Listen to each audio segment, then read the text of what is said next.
Inventory valuation. So we are starting a new topic, inventory valuation. Inventory valuation हम किसको कहते हैं? What is actually inventory? Inventory is the goods we have bought for resale. वो सामान जो हमने बेचने के लिए खरीदा उसको हम क्या कहते हैं? इन्वेंट्री. जैसे फॉर एग्जांपल अगर मेरी वॉचेस की शॉप है तो जितनी दुकान में घड़ियां रखी हुई होंगी, वॉचेस होंगी, ये सारी की सारी क्या होंगी? इन्वेंट्री. अगर गाड़ियों का शोरूम है तो जो गाड़ियां हैं वो सारी की सारी बेचने के लिए जो रखी हुई इन्वेंट्री है. जो अपने पर्सनल यूज के लिए रखी हुई है वो इन्वेंट्री नहीं है. जो सेल करने के लिए वो नॉन करंट एसेट है. जो बेचने के लिए रखी हुई वो इन्वेंट्री है. अब इन्वेंट्री का रूल ये होता है कि इन्वेंट्री की वैल्यूएशन कैसे की जाए. साल के आखिर में आपने देखा कुछ इन्वेंट्री बच गई आपके पास. सब कुछ तो नहीं बिक जाता ना, कुछ बच भी जाता है.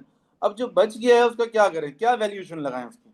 जितने की हमने खरीदी थी वो रखें वैल्यू, या मार्केट प्राइस कितने की बिक जाएगी वो रखें? आप लोगों को क्या मशवरा है, क्या करना चाहिए? मार्केट प्राइस पे अपने पास रिकॉर्ड करना चाहिए कि हमारा बचा हुआ सामान जो है वो इतने की इनकी इसकी वर्थ है. जितने की मार्केट प्राइस है वो रखनी चाहिए, या फिर आपने जितनी की खरीदी है वो रखनी चाहिए? देखो बाय डिफॉल्ट तो बेहतर यही होता है कि आपने जितनी की खरीदी हो वो रखो. ऐसा ही है ना. लेकिन समटाइम्स क्या होता है कि हम फॉलो करते हैं प्रूडेंस कॉन्सेप्ट को. प्रूडेंस कॉन्सेप्ट जो है ना, प्रूडेंस कॉन्सेप्ट ये कहता है कि अगर कोई नुकसान हो रहा हो ना उसको फौरन रिकॉर्ड कर लो, लेकिन अगर कोई कमाई प्रॉफिट हो रहा हो उसको फौरन रिकॉर्ड ना करो. यानी कि मार्केट प्राइस अगर कम हो तो मार्केट प्राइस पे रिकॉर्ड करो, और आपने खुद जितनी की खरीदी हो वो कम हो तो उस पर रिकॉर्ड करो. आप मेरी बात समझ रहे हैं? I will repeat once again. देखो मैंने एक गाड़ी है, गाड़ी खरीदी 20 लाख रुपए की, शोरूम पे खड़ी हुई है, मेरी इन्वेंट्री बेचने के लिए रखी, नहीं बिकी, साल खत्म हो गया. ईयर एंड पे मैंने देखा मैंने तो 20 लाख की खरीदी थी, लेकिन ये गाड़ी अब 22 लाख की बिक रही है. तो मैं कितने पे रिकॉर्ड करूंगा? कम वाली वैल्यू पर, अपनी कॉस्ट प्राइस पे रिकॉर्ड करूंगा. लेकिन जो मैंने 20 लाख की गाड़ी खरीदी है अगर 19 लाख की बिक रही होगी तो फिर मैं मार लॉस रिकॉर्ड कर लूंगा पहले से और मार्केट प्राइस पे रिकॉर्ड करूंगा. By default everything should be valued at cost price. लेकिन जस्ट इन केस कभी अगर ऐसा होता है कि मार्केट वैल्यू हमारी कॉस्ट प्राइस से नीचे चली जाए तो हम किस पे रिकॉर्ड करेंगे फिर? मार्केट वैल्यू पर. तो यानी कि आप लोग को ये बात समझ जानी चाहिए, we are following prudence concept. Prudence concept ये कहता है कि अगर नुकसान हो रहा हो रिकॉर्ड कर लो पहले से, लेकिन प्रॉफिट हो रहा हो तो पहले से रिकॉर्ड नहीं करो. क्योंकि अगर मेरी गाड़ी 20 लाख की है और 22 की बिक रही है तो मैं अगर पहले से रिकॉर्ड कर लूंगा तो प्रॉफिट हो जाएगा. वो तो profit can not be recorded in advance. लेकिन अगर लॉस हो रहा होगा तो उसको रिकॉर्ड एडवांस में करना मैंडेटरी है. Understood everyone? ठीक है, अजान हो जाए 1 मिनट पे कंटिन्यू करते हैं. जब तक आप लोग सब ये रीड कर लें करते हैं. Okay let's continue. अच्छा अभी तरह रीड कर लेते हैं. Goods bought for resale are known as inventory. At the end of the financial year the number of goods which are unsold are known as closing inventory. The value of this closing inventory plays an important role while calculating the gross profit and net profit of the entity. It is directly proportional to the profit, which means the higher the value of closing inventory, the higher the profit. क्या मतलब है? देखो closing inventory की जो valuation है ये बहुत important होती है. क्यों इंपॉर्टेंट होती है? क्योंकि क्लोजिंग इन्वेंट्री जितनी ज्यादा होगी ना उतना ही प्रॉफिट भी ज्यादा होगा. ये रूल है. It is directly proportional to the profit. अगर आपकी क्लोजिंग इन्वेंट्री 10,000 है, आपने देखा कुछ करे गलती है, करेक्शन की, क्लोजिंग इन्वेंट्री 12 हो गई, तो प्रॉफिट भी 2,000 से बढ़ जाएगा. ठीक है, एक ये बात है. इसीलिए किसी भी कंपनी में ना क्लोजिंग इन्वेंट्री कैलकुलेशन बहुत इंपॉर्टेंट होती है. अगर आप कभी रियल लाइफ में रियल में भी अगर किसी कंपनी पे जाते हो ना, जैसे कि मैंने केपीएमजी में आई वॉज एन ऑडिटर, तो मैंने डिफरेंट कंपनीज को ऑडिट किया था. पीएसओ एक कंपनी है, पीएसओ का हम ऑडिट करने गए थे. पीएसओ के जो है कितने पाकिस्तान में कहाँ कहाँ उन लोगों का इन्वेंट्री पड़ी हुई होती है. हर पेट्रोल पंप पर तो जाकर हम इन्वेंट्री काउंट नहीं कर सकते ना. बट हमने इन्वेंट्री की फिजिकल काउंटिंग होती है, वेरिफिकेशन होती है कि आप फेक लिख दो, आपको अपना प्रॉफिट बढ़ाना है, ज्यादा इन्वेंट्री शो कर दो. तो ये जो है ऑडिटर का काम होता है कि वो जाके टेस्टिंग करते हैं कि भाई वो सही है. इन्होंने बेसिकली बोलते हैं कहाँ इन्वेंट्री दिखाओ. ठीक है, तो उसमें क्या होता है कि कराची के अंदर सबसे ज्यादा मेजर इनकी 80% इन्वेंट्री है. तो केवाड़ी पे जो है ना बहुत बड़े इनके वो हैं, पूरे पूरे जो है ना ऑयल वेसल्स हैं बड़े बड़े. पूरी पूरी बेकिंग बिल्डिंग जितने ऑयल वेल्स होते हैं जिसके अंदर उन्होंने ऑयल रखा हुआ होता है अपना. उसमें हम मेजर करते हैं कि भाई कितना भरा हुआ है. अब ये ऑयल बड़ा सा वेसल है, कितना खाली है, कैसे भरेंगे? लड़कों को पता होगा. ऑयल की अगर क्वांटिटी चेक करनी है कितना भरा हुआ है उसमें कैसे चेक होता है? गाड़ी में कभी ऑयल चेक किया आप लोगों ने? एक हम स्टिक डालते हैं, तो उसमें भी यही होता है. बड़ा सा वेसल होता है, उसमें आप ऊपर से स्टिक डालते हो, देखते हो कहाँ तक जो है उसमें लेवलिंग आ रही, कहाँ तक वो जो है कहते हैं वेट हो रहा है, तो आपको पता होगा कि भाई इतना यहाँ तक ऑयल लगा हुआ आ रहा है. तो मतलब एक फिजिकली बड़े प्रोसीजर्स होते हैं इन्वेंट्री कैलकुलेशन के. मकसद बताने का ये है कि inventory calculation is a very important part of any business. अगर आप इम्तियाज सुपर मार्केट वगैरह पे आप देखो 31 दिसंबर को मुझे जल्दी बंद हो जाते हैं. जब ईयर एंड होता है ना 31 दिसंबर को थोड़ा जल्दी बंद हो जाते हैं. क्यों? वो बंद करके रात में पूरी इन्वेंट्री काउंट करते हैं कि हमारे पास फिजिकली इन्वेंट्री कितनी मौजूद है. और जब इन्वेंट्री काउंट कर रहे होते हैं तो उसमें इनके पास कुछ डैमेज इन्वेंट्री पता चलती है, उनको पता चलता है अच्छा हमारे पास इतनी इन्वेंट्री थी, इसमें इतना प्रोडक्ट तो एक्सपायर हो गया, इतना प्रोडक्ट तो डैमेज हो गया, उन सबको क्या करेंगे, उनको राइट ऑफ करेंगे क्योंकि जो डैमेज हो गया वो ज़ाया हो गया एक तरह से। तो ये बताने का मकसद ये है कि इन्वेंट्री के अंदर थोड़ा सा ये बात है कि आपको थोड़ा सा देख के कैलकुलेशन करनी पड़ती है, वरना तो आप कहेंगे ना भाई सिस्टम बता रहा है इतनी इन्वेंट्री आई थी, इतनी बिक गई तो इतनी बची हुई है, आपको फिजिकल वेरिफिकेशन क्यों करनी है? जो सिस्टम पे बिलीव नहीं है क्या? कंप्यूटर बता रहा है कि भाई इतने माल अपने 50,000 प्रोडक्ट खरीदे थे, 45,000 बिक गए तो 5,000 बच गए, तो why are we checking physically? Damaged, damage हुआ हुआ, चोरी हुआ हुआ सामान, कुछ सामान चोरी भी तो हुआ होगा, लोग सुपरमार्केट में सामान चोरी करके ले जाते हैं, थोड़ा बहुत तो चोरी हो ही जाता होगा ना, ये लोग प्रोसीजर्स तो करते हैं बहुत सारे, लेकिन फिर भी कुछ लोग तो चोरी करते होंगे। कैसे रोकते हैं पता है सुपरमार्केट वाले चोरी को? हाँ, क्या आवाज लगाते हैं माइक से? देखो हर तरह के होते हैं प्रोडक्ट, मैं आपको बताऊं वैसे हमारे यहाँ पाकिस्तान में तो इतना ज्यादा नहीं होता, मतलब यूएई में मुझे इतना याद है कि यूएई में एक दफा मैं दुबई में गया था, वहां पर उन्होंने क्या किया, तो बारकोड थे ना, अगर आपने प्रोडक्ट को स्कैन किए बगैर आप बाहर निकल गए तो अलार्म बज जाएगा। अगर आपने एक प्रोडक्ट को स्कैन नहीं किया गलती से, मैंने देखा है कोई वो आंटी थी, उनको पता नहीं था शायद, वो उन्होंने लिया प्रोडक्ट, उनको वो चोरी नहीं कर रही थी, बट ये था कि बस उनको पता नहीं था कि ये एग्जिट है, वो थोड़ा सा उन्होंने बाहर स्टेप किया, एग्जिट से अलार्म बजना शुरू हो गया। तो उन्होंने बताया, बोला भाई पहले आप काउंटर से इसको स्कैन करवाएं और फिर आप बाहर निकलें। लेकिन हमारे यहाँ भी मेरे ख्याल से इतनी टेक्नोलॉजी तो शायद नहीं है, लेकिन फिर भी थोड़ा बहुत नज़र रखते हैं वो लोग, दे ट्राई कि भाई कहते हैं बंदा जब बाहर निकले तो वो ज़्यादा सामान वो नहीं लेके जाए शुरू में। अब ये तो देखो डिफरेंट डिफरेंट कंट्रीज के हिसाब से होता है, मेरे कजन है वो अफ्रीका में रहते हैं, तो कह रहे हैं भाई हमारे अफ्रीका में तो जो शॉप होती है ना उसमें क्या होता है, कस्टमर को अंदर ही नहीं आने देते, कह रहे हैं वो तो सब सारे जो है ना कस्टमर ज्यादातर हमारे पास ऐसे होते हैं जो चोर होते हैं। बोले हम क्या करते हैं, बिल्कुल जो है ना केज जैसा बना हुआ था शॉप के आगे, वो कस्टमर बोलता है वो चाहिए, बोला इतनी सी खिड़की खोलते हैं क्यों, सामान बाहर, पैसे लिए खिड़की बंद। तो मतलब वो वहाँ पर बहुत एक्स्ट्रा ऑर्डनरी प्रोसीजर है, बोला भाई ये 2 मिनट के लिए यहाँ आपकी नजरों में कुछ भी उठा लेंगे, फिर वो पेन भी उठा लेंगे, कैलकुलेटर भी उठा लेंगे आपका, जो है मतलब हर छोटी छोटी चीज। तो एनीवेज ये बातें सारी हम वाइंड अप करते हैं। तो moral of the story is कि इन्वेंट्री, इन्वेंट्री एक बहुत इंपॉर्टेंट चीज है कैलकुलेशन के लिए। इन्वेंट्री के बारे में हमने क्या बताई थी बात, कि वी विल प्रेफर, वैसे तो इन्वेंट्री को दो तरह से हो सकती है ना, या कॉस्ट प्राइस पे हो सकती है या फिर मार्केट वैल्यू पे, लेकिन मार्केट वैल्यू को थोड़ा और एग्जैजरेट कर दें, मार्केट वैल्यू की जगह अकाउंटिंग में टर्मिनोलॉजी होती है NRV. What is the full form? Net realisable value. ये नेट रियलाइजेबल वैल्यू क्या होता है? नेट रियलाइजेबल वैल्यू का मतलब है एस्टिमेटेड सेलिंग प्राइस। देखो यहाँ पर देखो लिखा हुआ है, एनआरवी का फुल फॉर्म है, कैलकुलेशन है estimated selling price minus cost incurred in bringing the product into saleable condition minus selling expenses. क्या मतलब है? अगर मैं गाड़ियों की बात कर लूँ, बहुत इजी एग्जांपल है, एक गाड़ी है मेरी, ठीक है, मेरी कॉस्ट थी 20 lakhs। इस गाड़ी पे थोड़ा सा जो है ना शोरूम में हम रखी हुई थी, शोरूम आगे पीछे करते थोड़ी डैमेज हो गई, एक्सीडेंट हो गया हल्का सा छोटा सा। तो अब इस गाड़ी को जो है ना इसकी एस्टिमेटेड सेलिंग प्राइस जो है, इसकी सेलिंग प्राइस कुछ कम हो गई क्योंकि वो लॉस हो गया ना।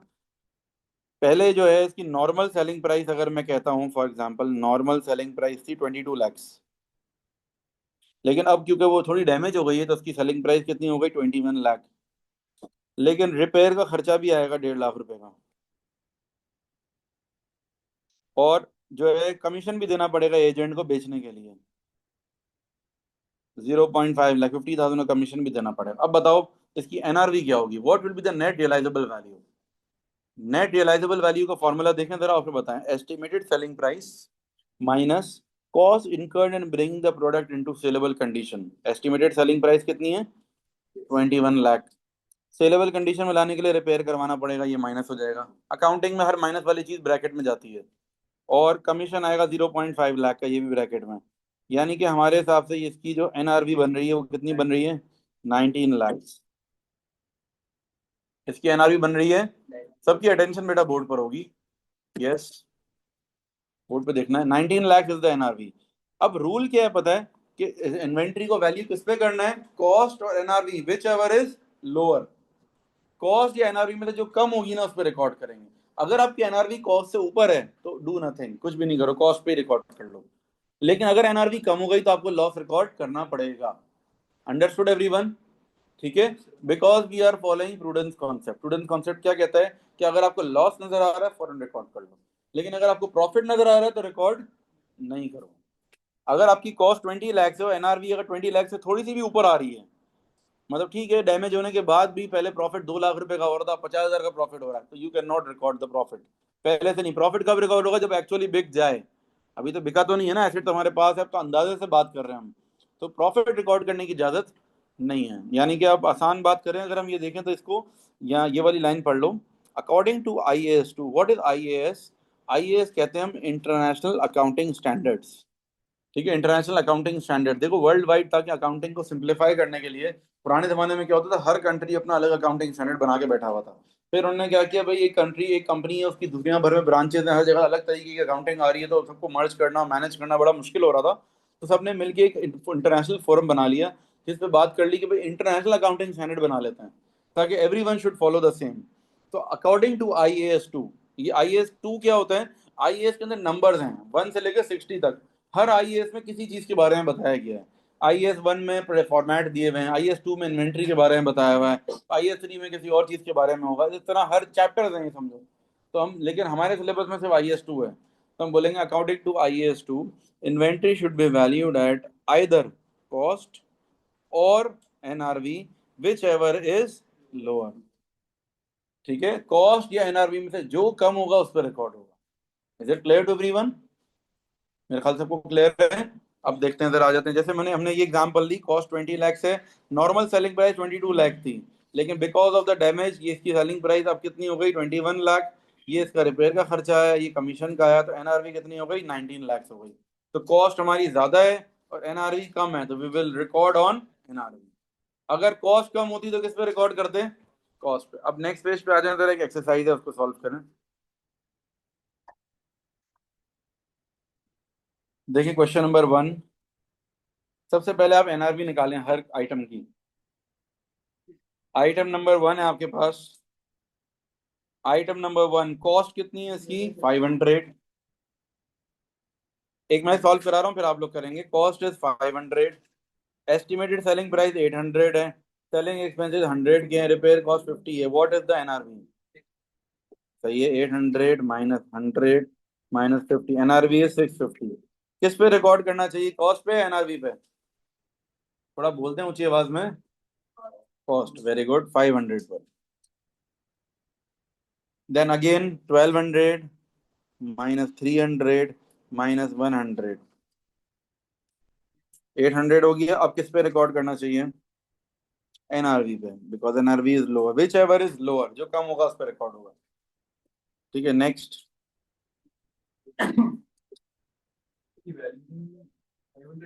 वैल्यूएशन में 500 मतलब कि हम क्या वैल्यूएशन लगाएंगे, कॉस्ट वाली लगाएंगे, NRV वाली? वी हैव टू सेलेक्ट ना, हमने सेलेक्ट कर लिया भाई, इसमें तो हमने कौन सी वाली, कॉस्ट वाली सेलेक्ट की, इसमें हमने NRV वाली सेलेक्ट की। थर्ड वाले में क्या है, रिपेयर कॉस्ट है ही नहीं कोई, तो 250 माइनस 50, 200 हो गया।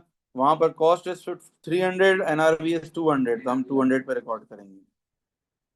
ठीक है, एसेट की वैल्यू 200 लगाएंगे वापस। यस।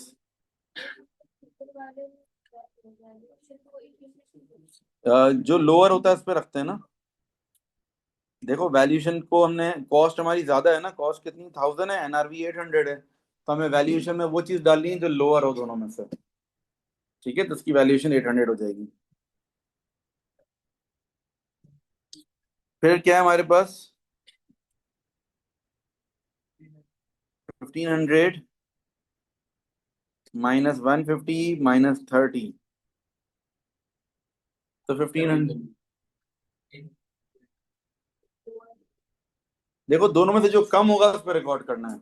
हर क्वेश्चन में आपने क्या देखना है, कॉस्ट तो आपको गिवन ही होगी ना, पहले NRV कैलकुलेट कर लो, फिर चेक करो विच एवर इज लोअर, उस पर वैल्यूएशन करेंगे।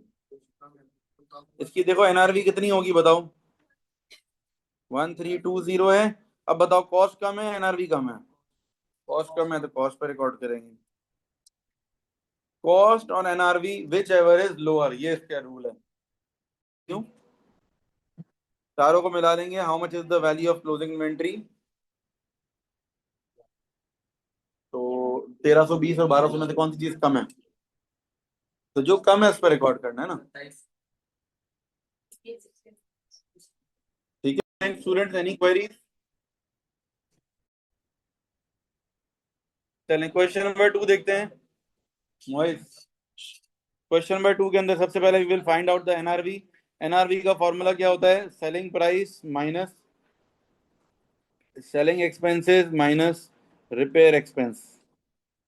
ठीक है, सेलिंग प्राइस हमारी 1000 है, माइनस 100 माइनस 25।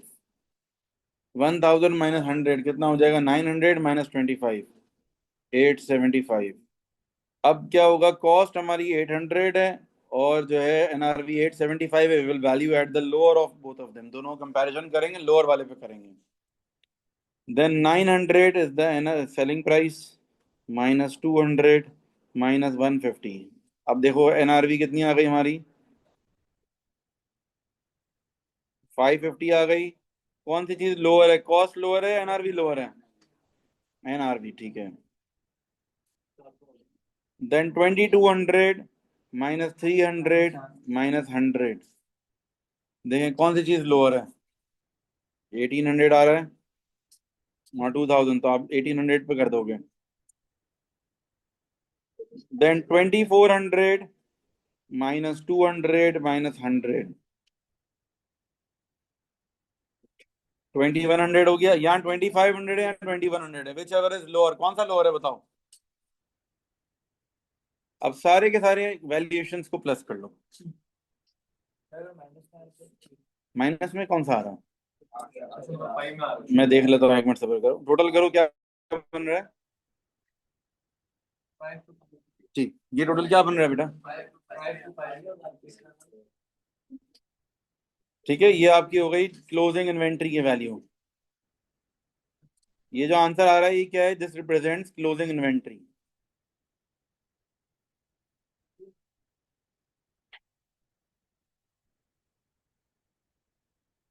ठीक है, दिस आंसर इज क्लोजिंग। दोनों अगर इक्वल आ जाए तो बस वही वैल्यू लिख दो, जो भी वैल्यू है। दोनों अलग अलग आएंगी तो लोअर वैल्यू लेनी है। इक्वल में तो सेम वैल्यू है, वही लिख दो। चलें क्वेश्चन नंबर 3। रिकॉर्डिंग हो रही है। Question number 3। 650 में से पहले हम क्या करेंगे? Minus 50 minus 25। मुझे वैल्यूज बता दे जाएं, शाबाश। 875। नहीं नहीं, 650 सेलिंग। अब लोअर वाली वैल्यू लेंगे, 575 ले लेंगे।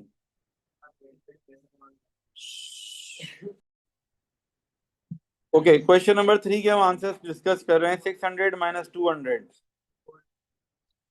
400 इज द एनआरवी और कॉस्ट 300 है। कॉस्ट पे रिकॉर्ड करेंगे। Now 400 minus 100 minus 25। अब देख लेते हैं कौन सा लोअर है, 250 या 275। नेक्स्ट 5000 माइनस 350 माइनस 150, 4500 बराबर आ गए तो कोई मसला नहीं है।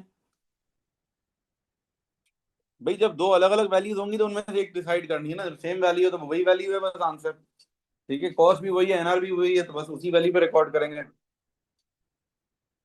ठीक है, टोटल कर लें जरा, क्या बनेगा?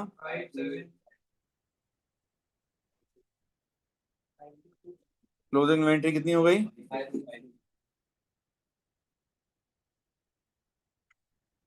चलें आगे चलते हैं क्वेश्चन नंबर 4 पे।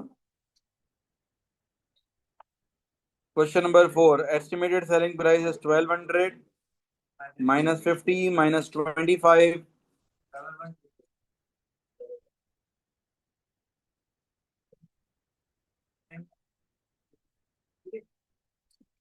अच्छा, अब विच एवर इज लोअर 1000 पे आ जाएगा। बेटा मुझे वैल्यूज आप लोग बताना शुरू करें, शाबाश। Next, estimated selling price is 800 minus 200 minus 50, 550 और कॉस्ट से कंपेयर करो 500। Now 400 minus 20 minus 50, how much is NRV? 330। अब आप कंपैरिजन किससे करोगे? कॉस्ट से। 330 पर ही रिकॉर्ड कर देंगे। Now 2500 minus 200 minus 100,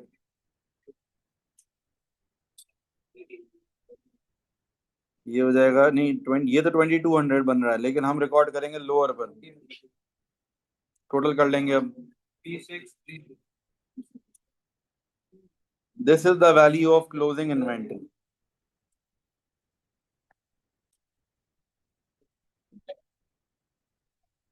Now question number 5 and 6. चलें क्वेश्चन नंबर 5 बताएं मुझे वैल्यूज. देखो 1400 माइनस 100 माइनस 25.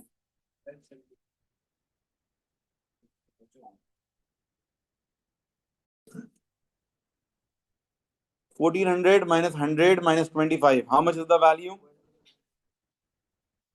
अब हमने जो वैल्यूएशन करनी है वो लोअर पे करनी है. 1200 इज द वैल्यूएशन. ठीक है. यस. नेक्स्ट क्या है हमारे पास? 1100 माइनस 300 माइनस 75. 725 हमारी जो है 725 इज द एनआरवी और कॉस्ट कितनी है? 900 है. अब हम वैल्यूएशन करेंगे विच एवर इज लोअर. कौन सी चीज लोअर है? 725 इज द लोअर. नेक्स्ट है हमारे पास 200 minus 100 minus 50. 50 is the NRV लेकिन कॉस्ट 400 है. हम 50 पर रिकॉर्ड करेंगे. अगेन नेक्स्ट बेटा आप लोग मुझे आंसर बताते जाएंगे ना, आप एक्टिव रहेंगे. ठीक है. और आप लोग बातों में नहीं लगेंगे. मुझे खुद आंसर बताएं. शाबाश. आपने कर लिया है तो इसका मतलब ये नहीं कि आप सबको डिस्टर्ब करें. क्या होगा आंसर? 350. अब 500 में से 350 दोनों में कंपैरिजन करना है. Which ever is lower, lower वाली वैल्यू कंसीडर करेंगे. 2475.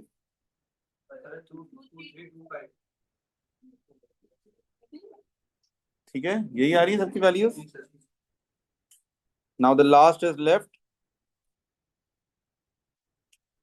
ठीक है. ये आपको लाइन जो है ना याद भी होनी चाहिए, रटी भी होनी चाहिए. Inventory should be valued at lower of cost and NRV. ठीक है. सेम भी मैं एक बात कर रहा हूँ कि देखो ये एक तो वैल्यू कैलकुलेट करने आनी चाहिए और बार बार ये डेफिनेशन कई दफा पास्ट पेपर में पूछ चुके हैं इसकी. और ये एग्जैक्टली ये वर्डिंग लिखनी है. कुछ भी चेंज नहीं कर सकते इसके अंदर. ये फॉर्मेट देखो एग्जाम में तो जरूर, ये तो मैंने एक फॉर्मेट बना दी है. एग्जाम में हो सकता है ये 4 ना है, एक ही आ जाए. मतलब जैसे मैंने हर एक में 4 4 दिए हुए ना, ये हो सकता है वो एक ही दें कि भाई सेलिंग प्राइस इतनी है, इतने एक्सपेंसेस है, इतनी ये चीजें बताओ, what is the value of closing inventory. मतलब एग्जाम में ये ज्यादातर एमसीक्यूज में ज्यादा आता है ये. और कभी कभार किसी क्वेश्चन का एक पार्ट आ जाता है. ठीक है. लेकिन इसके अंदर जो है ना ये एज अ डेफिनेशन भी कई दफा आ चुका है कि व्हाट इज कहते हैं हाउ इज इन्वेंटरी वैल्यूड. तो आप लिखोगे inventory should be valued at lower of cost and NRV. मतलब कॉस्ट एनआरवी में से जो लोअर हो उस पर रिकॉर्ड किया जाएगा. हाँ. ठीक है. अच्छा भाई अब नेक्स्ट हमारे पास है एनआरवी के लास्ट क्वेश्चन है. Estimated selling price is 650. Selling expenses 50 and 25 कितना बच गया? कॉस्ट 700 है, 575 पर रिकॉर्ड हो जाएगा. नेक्स्ट 600 माइनस 200 300 पर रिकॉर्ड होगा.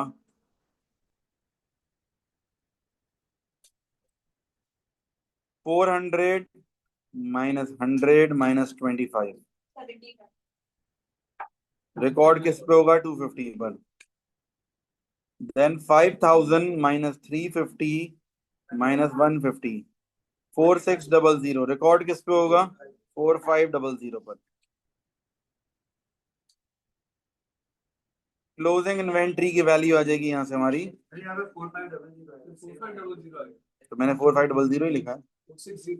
ओके. दोनों सेम है. टोटल क्या क्या बन रहा है? Okay. This is the final answer. इतना ही रखेंगे आज के लिए.